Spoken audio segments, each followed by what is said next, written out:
বাবাই দখল করতেছে, দাদু দখল করতেছে, নানার দখল করতেছে, ও দখল করতেছে, ও দখল করতেছে, বাবাই দখল করতেছে, ও খেলা গণ অভ্যুত্থানের পরে আমরা একটা নতুন বাংলাদেশ চেয়েছি।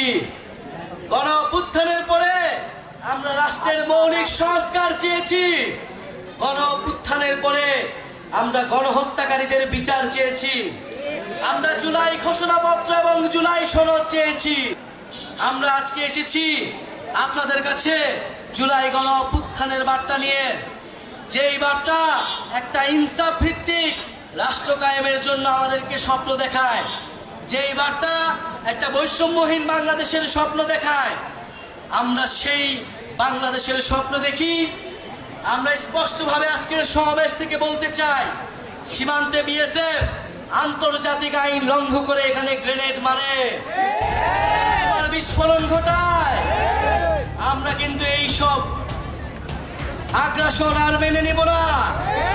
অনেক কাল হয়েছে, সীমান্তে অনেক বাহাদুরি হয়েছে দাদাদের, সেই বাহাদুরির দিন শেষ হয়েছে। যদি আর কোনো সীমান্তে কোনো ধরনের পায়তারা করা হয়, যদি সীমান্তে আগ্রাসন চালানো হয়, সীমান্তে আমার ভাইদের উপর হত্যার চেষ্টা চালানো হয়, আমরা সীমান্তে লং মার্চ ঘোষণা করব। আমাদের সীমান্ত আমরাই রক্ষা করব।